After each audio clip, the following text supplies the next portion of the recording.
And also our speakers today, we're very lucky to have them here. They've got both have extensive nursing backgrounds. Jacole Spriggs, Vice President of Nursing Services for Brightview. And she actually manages all of the nursing efforts here and builds on some of her previous experience in the industry. And Brandon Elliott, he's our Outreach Territory Director, been with the company for 3 years now. He has an RN as well, so he's got a great mix of experience to bring to this discussion as well. In fact, I would like to start things off, next slide, by handing off to Brandon.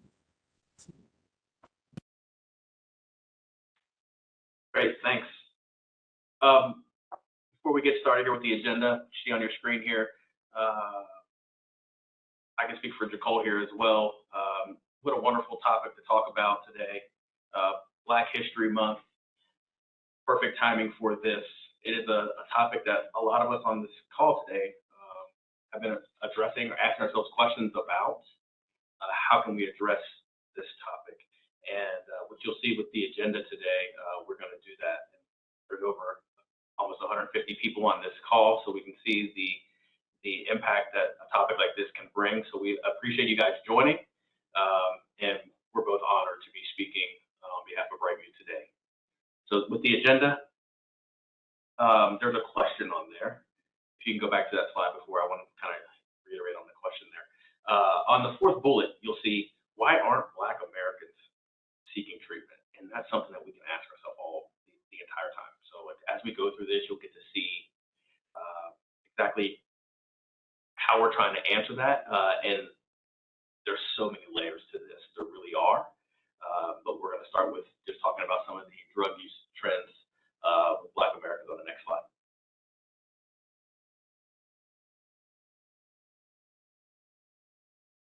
As you can see here, research shows approximately 40% of Black Americans list drug addiction as a major problem in their community, which is more than what white and Asian adults would say in their communities. When I looked at this, it was rather interesting because I thought the number would be higher. So then I thought about it a little deeper, and I said, well, if we asked a different question, maybe. So there are two layers to this. The first part you can think about, when they say drug addiction, you're going to see through the presentation, and Jacole is going to get into that a little bit more. A lot of Black communities of Black Americans in the communities don't really think of it as an addiction, a way to get through it. Not even thought about it at all. So yeah, that number could be lower. But if that question is changed to, is there a drug problem in your community, in your family? Numbers 70, 80%. We're talking about, because now you're bringing in layers of use, addiction, dealing, drug dealing, gangs, violence, crime, all this. Now the number skyrockets. Which you can see here with the colorful slide and data below, the death rates in Black men and women.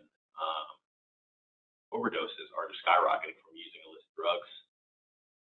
The data from CDC, you can see it's there's plenty of colors down here below, but the one that kind of strikes everybody as soon as you look at it is the long blue line of synthetic opioids.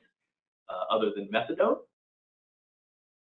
we're talking carfentanil, things are being cooked up in labs underground, being laced up with other medications, and they're killing our people.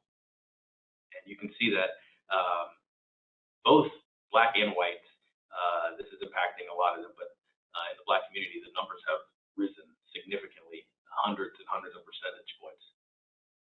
Next slide.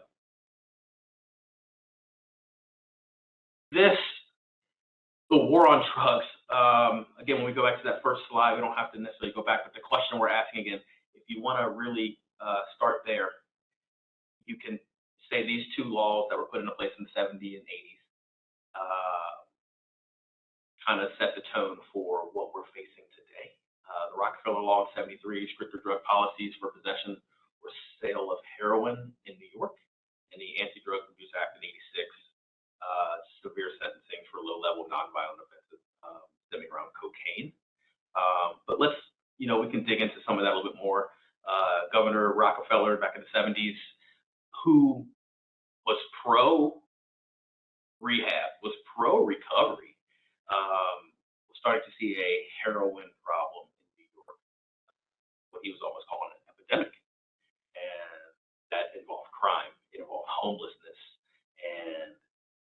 almost like a dad. I'm a father to 3 girls. Like a dad would do, is like that stopping point. Like enough's enough, and he says, you know, we're going to put anyone who's doing or dealing drugs going to go to jail for life. And you know, obviously it's a little much, but his goal was to basically punish those dealing and using drugs and to protect his people. When you put that in place, obviously there are checks and balances, things like that. So we came down to a strict policy of 15 years to life, what we settled on. And what we saw was that this thing, 21st century talk, it went viral across the country. Like other people started doing this. So, and what happened was Black Americans, poor Black Americans, were being incarcerated for this, even though it tended to be the white Americans were the ones using the drugs. And the numbers just skyrocketed from low 100,000 people in prison to millions of folks in prison, mostly young Black Americans. The Anti-Drug Abuse Act, a little bit emotional tilt almost when it comes to this one. Lynn Bias, University of Maryland basketball star, was supposed to be the next great thing. Died of a cocaine overdose in his quote unquote prime, and it set this off. We'll say it set the ball rolling, no pun intended there, to put this thing in place, mainly around cocaine.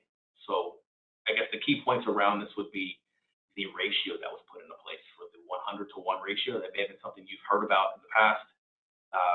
So, for example, 5 grams of crack, which is predominantly seen and found in the Black communities, equals 5 years or so of prison time, minimum 5 years. But 500 grams of powder equaled the same amount of time, 5 years prison. And the powder is typically in the white communities. So obviously you saw the number skyrocket for the Black Americans being incarcerated for this. But at the same time, virtually zero change in the white community. So you can see how this could create trust, anger, resentment towards the system in general. So when we go back and ask ourselves that question, like, why aren't we seeking treatment? It goes back 40, 50 years, even longer. But here are 2 laws that were put into place that we can start with. And you can see the stat here at the bottom. Due to these arrests, the prison population grew substantially. By 1995, nearly 1 in 3 African American males in their 20s was incarcerated, on probation, or on parole. That's staggering. And what it took us, when I was talking with Nicole as we were preparing for this presentation, we're like, the impact is real. And she's going to talk about that on the next slide. But we have personally been impacted by this with family members and friends that we know that are still dealing with things like this today. So I'm going to take it over to Nicole, and she's going to talk about a little bit more about the impact.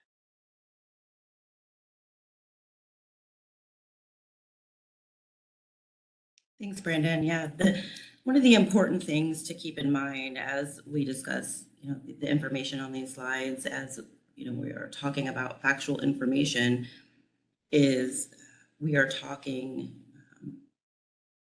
of the information, but these are real people who are affected by these things. And so, as Brandon mentioned, both of us have had experiences where drugs have negatively impacted us. And again, that doesn't necessarily just mean, from addiction itself, but everything that addiction includes. And so, I do have a very close friend who grew up in an environment where his parent was a functional addict and was able to work multiple jobs to support the addiction. And it doesn't matter how bright or how savvy or smart an individual is, when that is your world, it becomes your reality.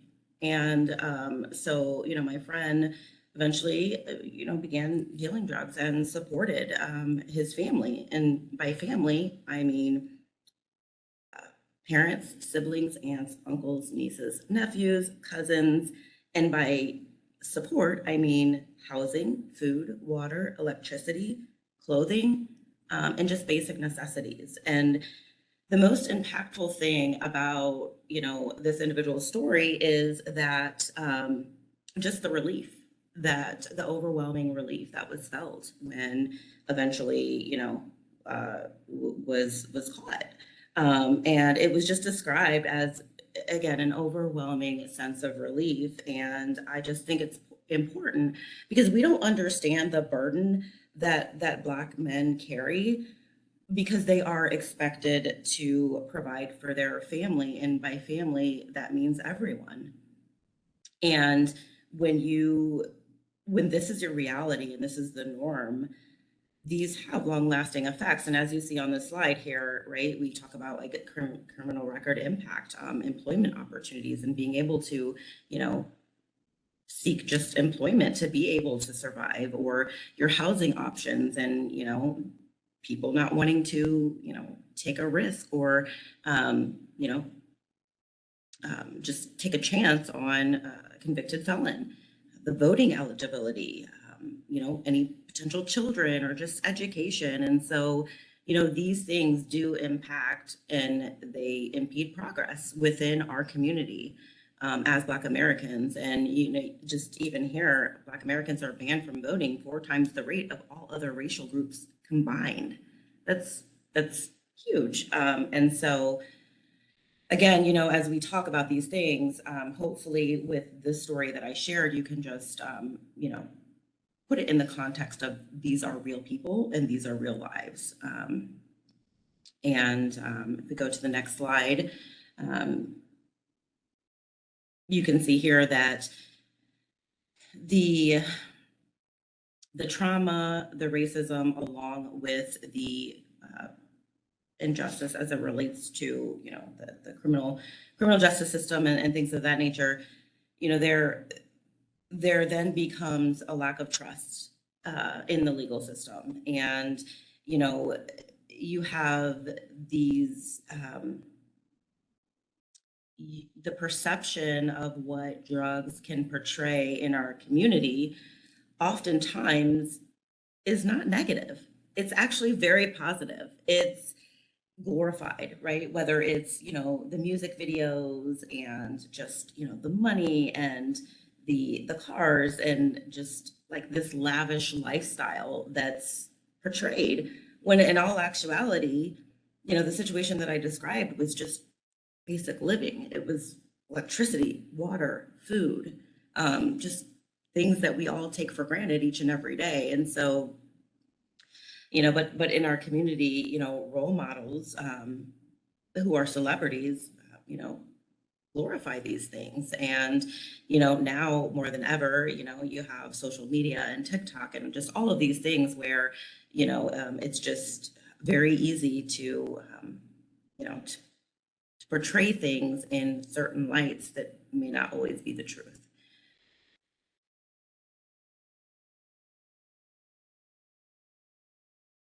So just working in this space, I know we have a lot of different attendees from a lot of different backgrounds and organizations, but I'm sure many of you are familiar with adverse childhood experiences.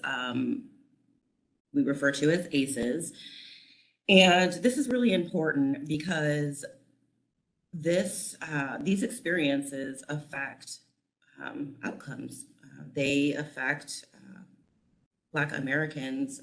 And I would just encourage everyone to, if you haven't ever taken the test before, it's a quiz. You can go online, you can pretty much take it anywhere.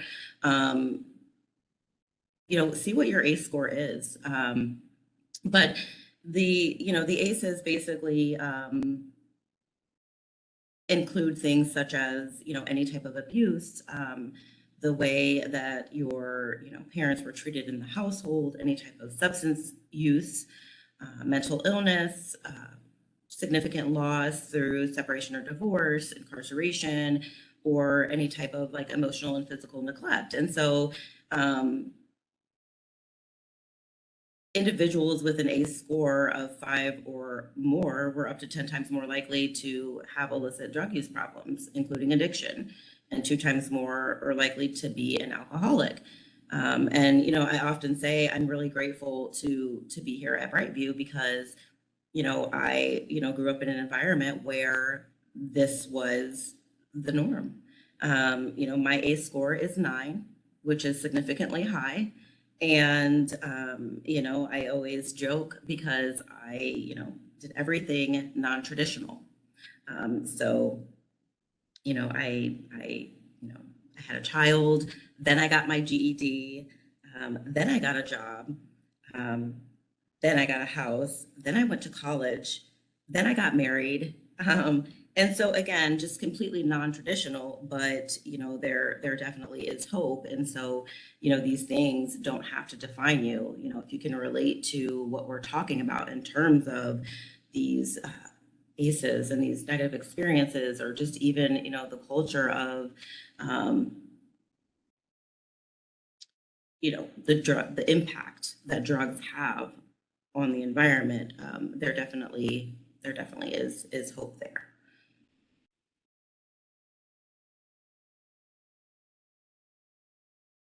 So, you know, when we talk about ACEs, one of the main things that really stood out as we were, you know, putting this presentation together is Black Americans not prioritizing themselves as number one. You know, maybe putting family first, and also maybe just having a very low sense of self-worth.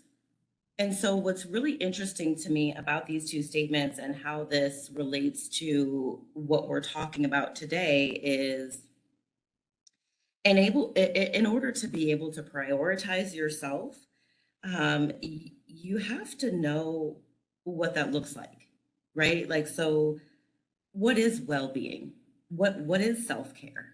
What does that mean, right? So, you know, well-being is, you know, the ability to take action to preserve your health or improve it, right? But if the standard is so low beginning, how do you preserve something that's not there, right? Or, you know, how do you look after your own health if the expectation is that you use the knowledge and the information available to you when that information is never available to you? Right. So even again, just kind of going back on you know, the story that I shared, or even, you know, my own experiences, you know, when you grow up in an environment where what you see is your normal, you don't know anything different. And so what I would encourage you guys on this presentation today to think about is, how do you care for a patient who walks through the door at Brightview or anywhere seeking treatment when they really don't have a baseline to work off of, right? Maybe it's, you know, they, for some reason, they recognize they're at the point where they want help, or they're, you know, they realize that, you know, maybe they're, you know, there's been an overdose or something, you know, has negatively impacted them to the point where they're ready to seek some sort of change. You know, as a caregiver, as a clinician, or even as a family member or friend, you know, how do you begin to help this individual who has no baseline of what self-care or well-being even looks like? And that's something that we need to work through together. Because again, you know, these aren't things that we're always just naturally taught growing up. And so not everybody understands this concept. And Jacole, just to kind of dovetail on like the question there, why aren't Black males addressing it? Like you talk about some things that we are taught. Like, we're taught to be strong, tough, and we don't cry, weak. You don't, admitting that you need help is a sign of weakness in the community. But you're right when you said those, like, what is well-being? What is that? What does that look like for them? Survival? I'm okay. Things are getting done. I'm well. And just Sure. remembering back when I was younger, just those words are normal. Yep, we're good here. We're good. And now fast forward, we were making it. We were okay. We were making it, however that looks. But if you address this thing, that means you lost. How about that? You lost. Your failure, absolutely. And we're hoping that some of the information we're given today can help us get past some of those things, because we can help some of these folks understand that they're not failing; they're actually winning. Next slide.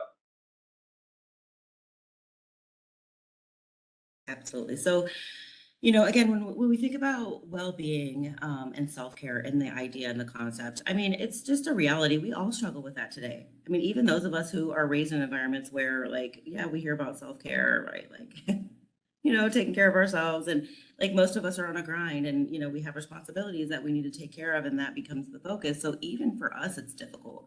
So imagine just, how much harder it is for somebody that doesn't even have those concepts or principles. But just, consider, that is, well-being is holistic, and it is a combination of, your living conditions, your physical health, your emotional health, as Brandon talked about, your spiritual health, your financial health. So it is a combination of all of these things put together, and that just makes it so much more complex.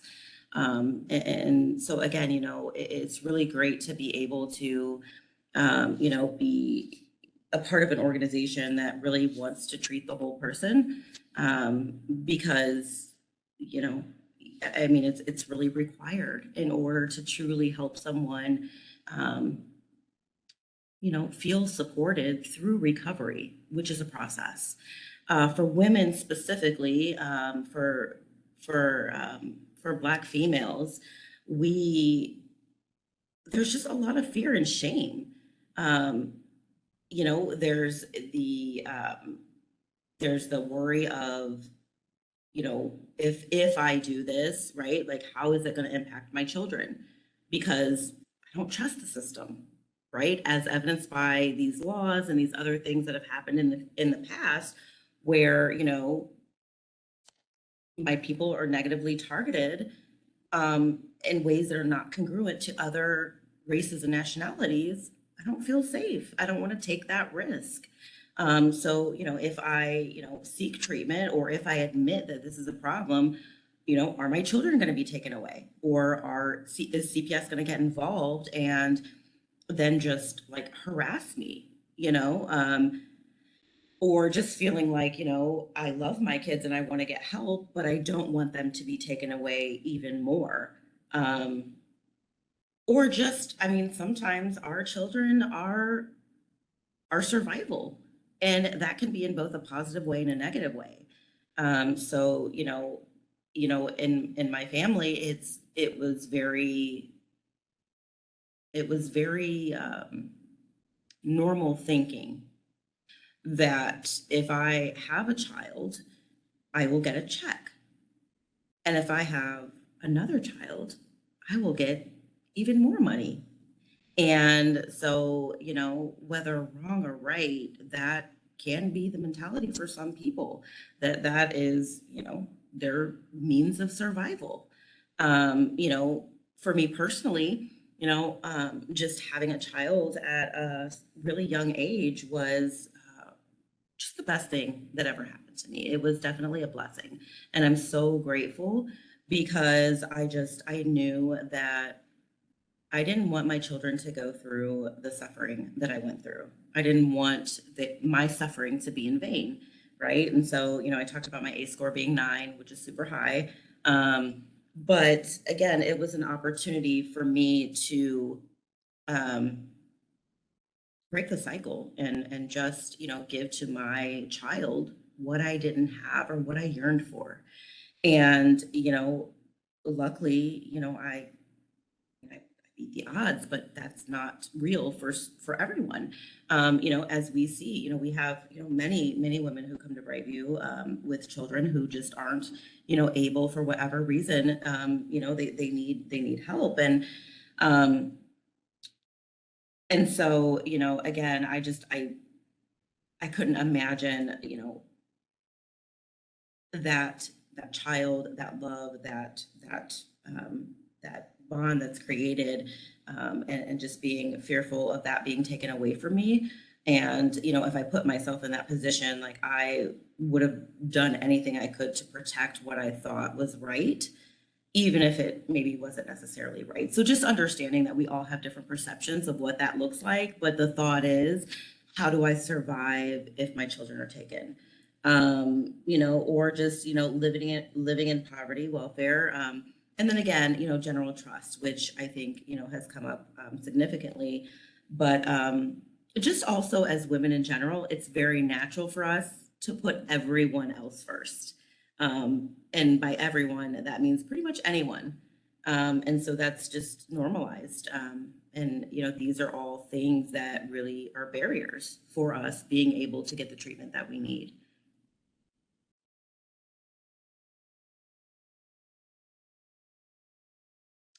So some challenges to prevention, treatment, and recovery, right? Because it's a process. But it's just really interesting because, in my family, my grandmother will say things like, mental health or diabetes or addiction, that's not in our blood, that doesn't affect us. And so just really not, and it's a little comical to hear, right? Because she's like, for real, like serious. And just being a nurse and understanding, right? Like, just having, addiction treatment and psychiatric experience, like I, understand the disease and the illness very much. But for her reality is like, she doesn't claim it. Like, I'm not claiming it. And don't you talk about it because, that doesn't apply to us. And so, it's just important for people to understand what it is and what it means. And it's not a moral failing. It doesn't mean that there's something wrong with you or that you're weak or that you're cursed or anything like that. It's a health condition, right? It's it's a biomedical thing and we need to treat it like such. But people need to be educated.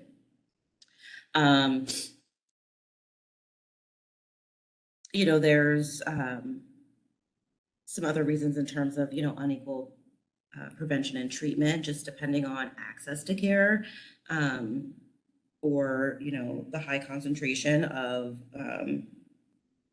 individuals who do come into the centers, what the treatment is using buprenorphine or naloxone rather than methadone, considering income, geography, and then, just again, the cultural aspect of it.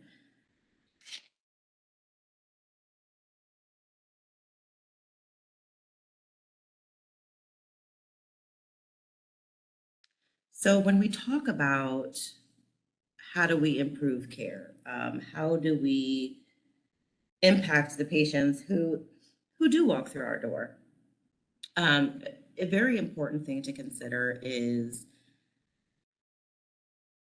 your interaction with that patient when they walk through the door, with your interaction with the Black American, right? With the Black person that walks through the door to treatment.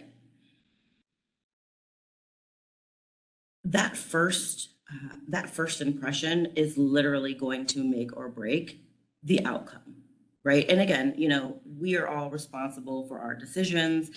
We all have choices. There are, results to those choices, whatever they may be.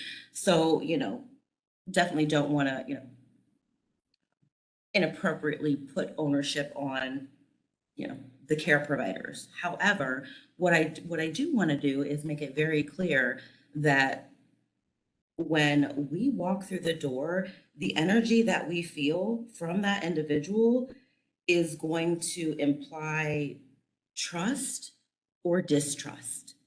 And if the immediate feeling is distrust, it's going to be really difficult to engage me because I already don't trust you.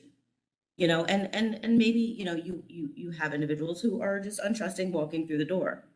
That could very well be the case, which is kind of an odd dynamic, right? Because the patients are coming in because they know they need help. So it can be complex, but it's really about your presence. So someone had asked, if I, as a clinician, was, going to, treat someone coming through the door as, an African American, what would I say to them?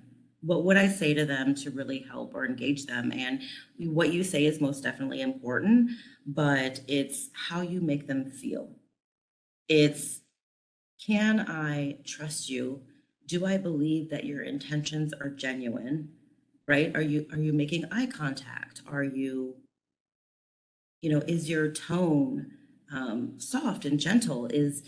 Do I feel like you want me to be here? Or are you busy? Are you looking to the side? Are you looking at your phone? Again, like, I'm really going to pick up on the entire experience, especially if you're white. If you are a white person coming to me as a Black individual, I'm already going to have a certain guard up.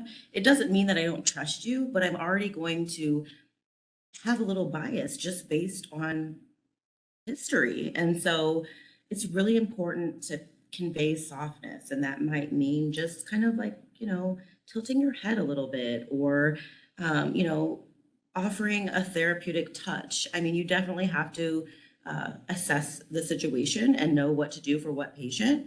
But even just understanding, as clinicians and care providers, some patients also need us to be very direct with them.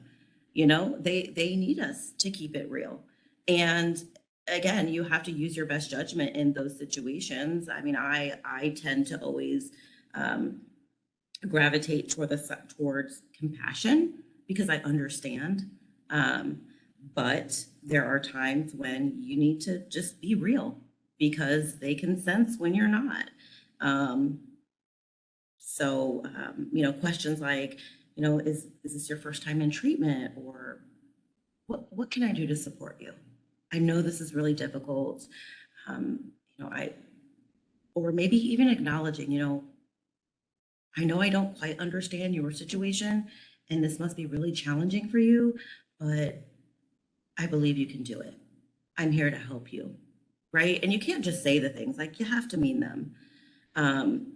So just having a holistic view of the patient walking through the door from like that cultural perspective is going to help how you interact with that person, because it should be very different than how you interact with a white person walking through the door. And again, establishing trust, we know, is just the foundation of the patient relationship. And so that ability can significantly affect the trajectory of a patient's of the patient's treatment and their life. And not even that, but the ripple effect, right? Because as a child of, parents who struggled with addiction and mental health, I can very much relate to what would have happened if they had access to these services. How would my life have been different? How would I have been impacted as a child? And so just really taking that into consideration as you approach these individuals, it's not just you're trying to help, right? Like it's their family, it's the culture, it's deep.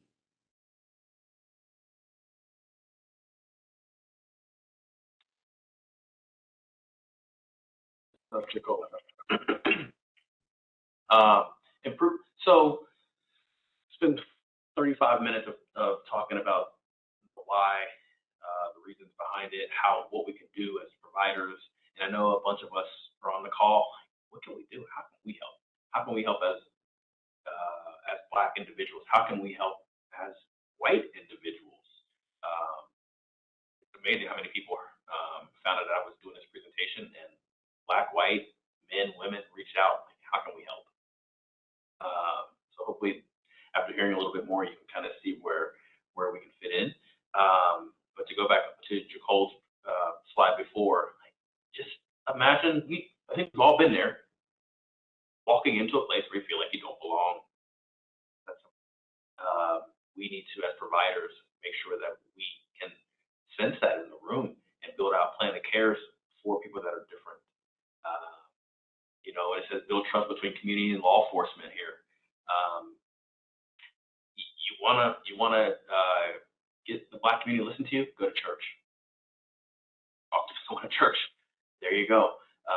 Because for a lot of them, God fixes stuff. You want to make it work there? Start there. Law enforcement. This is the 21st century. 2023. Use social media to talk about good stuff, because we know law enforcement, all we see right now are killings, shootings, beatings, the negative, but there's so many wonderful things. So what can we do? We can share good things, because there are lots of good things going on in our communities. Lots of great things. Involve yourself. Increase your culturally relevant public awareness. Like, make sure you're paying attention to the room. As a community outreach manager, someone who's been in sales now, like, that's my job, and that's my team's job, to make sure that what we're saying is going to be relevant in that community. So yeah, instead of a billboard, maybe it's someone needs to bring pancake breakfast to church on Sunday at 10 a.m. You're going to be there till 2:30, but you're going to talk to the right people. That's that kind of stuff. You know, if you're going to do a campaign in the community, make sure that it makes sense. People that you're dealing with, and at the end of the day, like, hiring diverse staff, representation matters. Like, that's why I'm on this call today. Let's be honest, it matters. Seeing people that look like you, it makes you feel just a little bit more comfortable. I mean, it will help. If someone walks in the door tomorrow in that place where they feel like they don't belong, or they've been forced to go for court or whatever it is, if they see someone that looks like them receiving treatment or giving the treatment, it does bring a sense of comfort. As a registered nurse, worked in long-term care in a hospital, I dealt with many scenarios where the 85-year-old white grandmother preferred a white nurse. And it's fine, it's okay, but representation matters. Unfortunately for the Black Americans, when you look at counseling, 15% of counselors in America are Black. 15. Only 4% are males. So yeah, what can we do there? Encourage some of the folks to go to get their education, to be counselors, to join in, to want to be part of the staff that can help change this for the folks that have been traumatized for generation after generation of being the angry Black man, or for being you know, scary looking from across the street, or the guy who has the dreads. Yeah, be the person that can help them get the care that they need so that they can live their life. Next slide. We talked about this a little bit. We can kind of go into it a little bit more. Like Jacole said before, when we're taking care of these folks, there's a reason why we do plan of cares. Everybody's different, and we need to make sure that we're paying attention to that. You don't have to be a Black person to hang out in the Black community. You need to be a part of the solution, the part of the community. Absolutely. We must educate and raise awareness based on the understanding of the population. And when you don't, you just set yourself back even further. When you said, one of the reasons that I was nervous about being a presenter on this call is because I didn't want to come off as phony, because I was adopted by a white family, and because my wife is white. Yeah. But you have to understand, like, what you can do by representing and being a part of the solution. You can see from the MAT services like Bridget Brightview, it's tough because, like we talked about in the slides before, like, we Black Americans don't see it as addiction. So it may not even cross their mind that there are services available for them. But when we have the opportunity, we need to make sure that we're doing that. We're going to the meetings, joining in organizations, groups, speaking. Like I said, church is a big one. I know we can always make sure that we are offering the services. But like Jacole said before, like geography makes a big difference. Transportation, cost, all those things will make a difference. We just need to make sure that we are doing our part, black, white, rich, poor, male, female, in these communities to make sure that they understand that there is treatment available to them, typically close by. There's probably a way to get you there, and there will be someone there that will take care of you and love you. Next slide.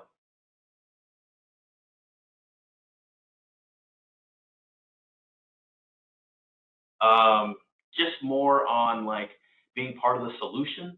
Judge Nicole Sanders, the outreach team has had the privilege of working with her, and she even said, you know, she's a judge, she's a lawyer, no clinical background, but she knows that if she collaborates and works with folks that are professionals in other areas, that the participants in her drug court will be better off in the long run. We'll have a better opportunity of succeeding. We'll have a sense of trust, as she is a Black woman as well. And if she trusts them, she trusts providers, the participants have a higher chance of doing so. So I'm glad we put this in here. I wanted to make sure that people understand, like, this is one of the higher officials in Hamilton County here in Cincinnati, and she's like, look, I want to partner. I want to make sure that the communities are taken care of. The participants in my drug court are getting holistic care from the time they walk into my court to the time they walk into the doors at a Brightview or an addiction service or behavioral health or mental health or a hospital. Next slide.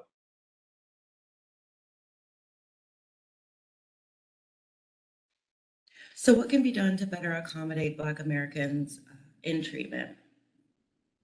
So the quote here is from directly from a Brightview patient, and what they say is, Black Americans should be treated differently due to hereditary health conditions and economic injustices and treatment from the legal system.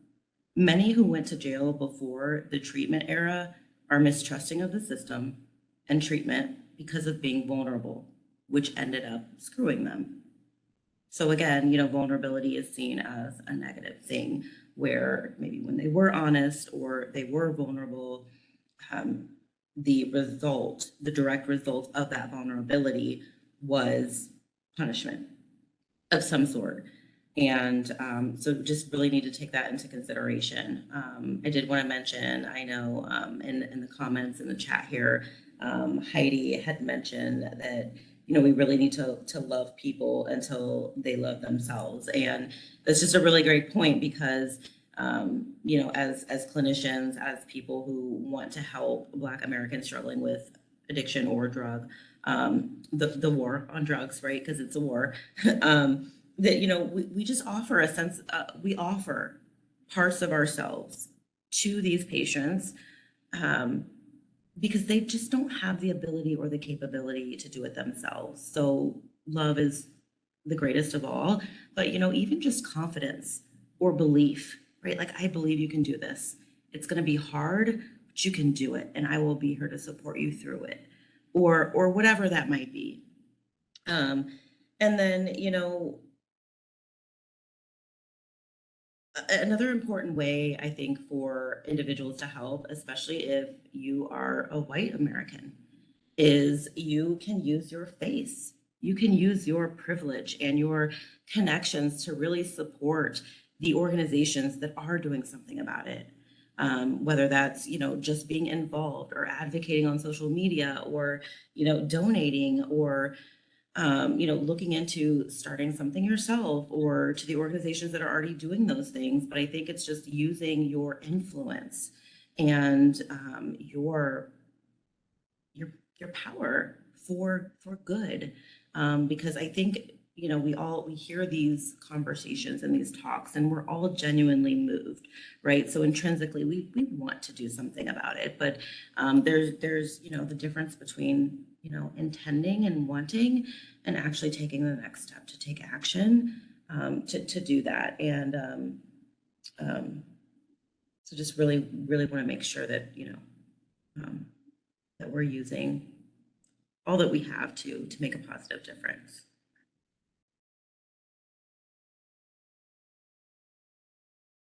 So yeah, let's open this up. It has been an amazing webinar. As far as the comments in the chat, I want to thank everybody in the audience, for participating. There were some great comments there. Speaking of the chat, please feel free to add any questions. And I am also going to share with everyone a link here to our slides, as well as a certificate of attendance and a link to the flyer for our next webinar. But I really want to thank Jacole and Brandon for sharing, their own personal stories here. I think it's clear that, one, this is a complex topic, clearly, and, we really appreciate them helping us kind of dive into it for everybody. And you simply cannot treat every patient the same. Certainly, if they're Black, the impact that, things like the war on drugs, for example, have had on their families and ultimately their lives, there's a ripple effect there that, you need to really kind of take into consideration. And again, just really want to thank them. I guess I'll start out with the question. As far as, key takeaways here for somebody that hasn't seen this presentation, and Jacole and Brandon, what would you want them to know about Black Americans in recovery?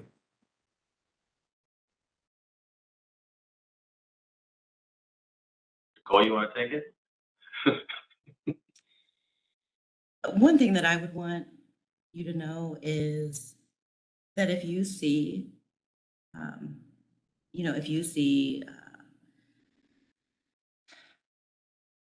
an individual in your center or your space, or again, just a family or friend, and they are admitting or acknowledging that they need help or want help or a desire for change, it might not even be directly, right? Because they might not even be able to articulate that they want help, but they're implying it indirectly.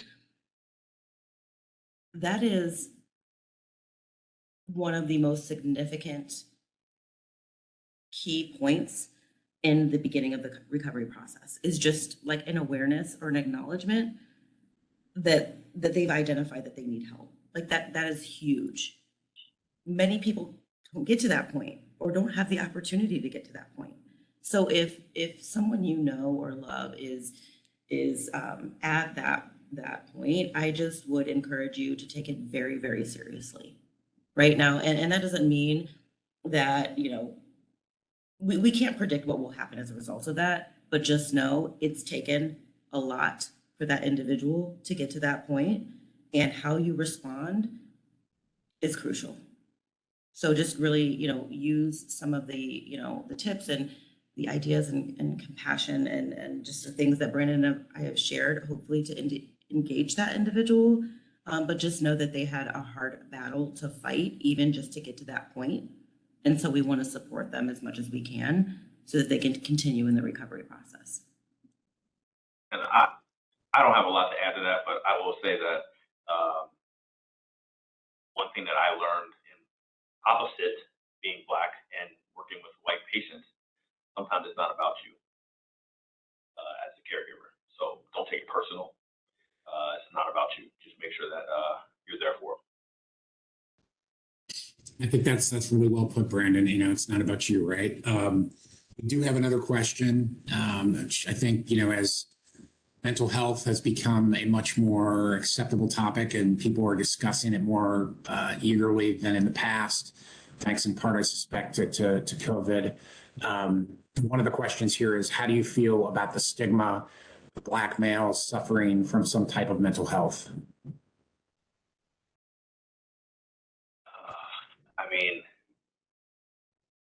Look, we talked about it a little bit. For Black men, that shows weakness. What I will say is that I think the world is doing a great job right now of telling people to quote unquote check on your friends, because that's cool. Check on your friends. I think it's a great way to put it. There's a real problem with mental health, and you can talk about going back to some of the laws that are put into place. Like, it just creates anger and resentment, and then you add the burden of having a felony. So now you got a problem getting a house, a car, and you always feel like you're behind. I played football, and we always talk about being behind the chains. When you have to catch up, it makes it that much harder to get there, and that's how they feel. And it creates serious trauma, stigma, all these things come into mental health, and you see these explosions because, again, like we talked about, Black men don't show expressions, they don't show it, and then they explode. That's when you see them on TikTok. That's when you see them on TV. So I would say, like they're saying right now all over social media, like it's a great way to say it. Just check on your friends, check on them. It's okay to ask. You good? And hopefully, after reading some of this stuff and seeing some of this stuff, you have a better idea if they truly are telling you the truth.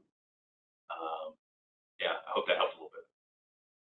Absolutely. No, and as you know, as a mental health nurse, I think it's important to,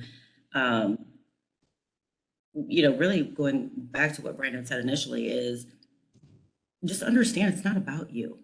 So you really have to, like, I would just encourage everybody to like self-reflect on your own potential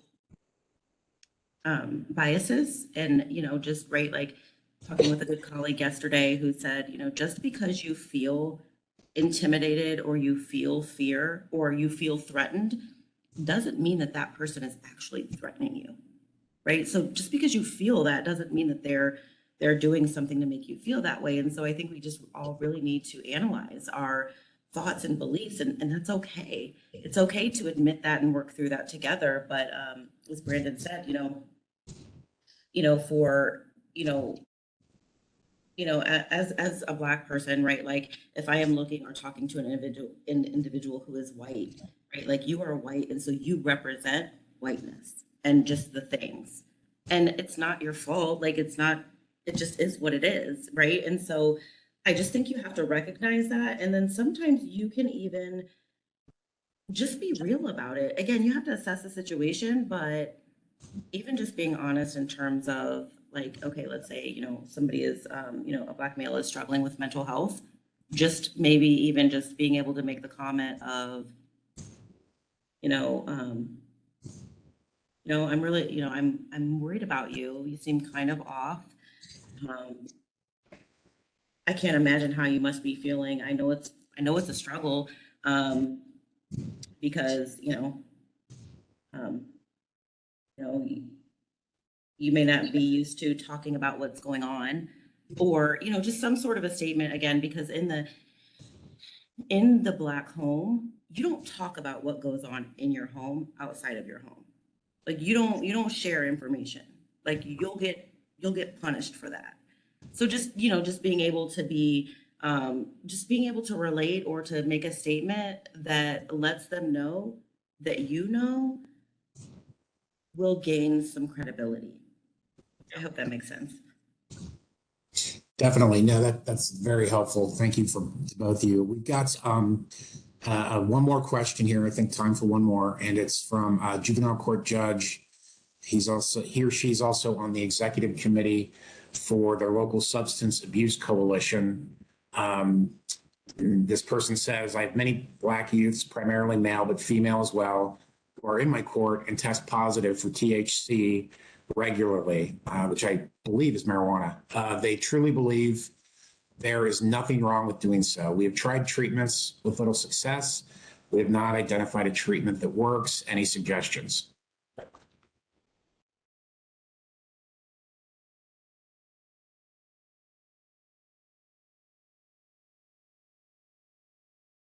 So when it comes to THC or marijuana, that is a very challenging subject because it is so normalized, more so than even the other things that we've discussed today. But I believe the first step is really just, I mean, typically there is that use of substance has a root, it has a start, a beginning.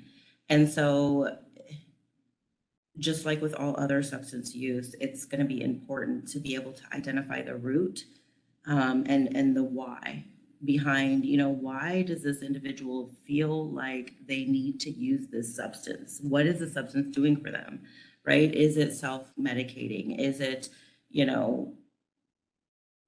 it, hiding an underlying illness, or even just, potentially numbing the anxiety or the pain of a traumatic event that hasn't been dealt with.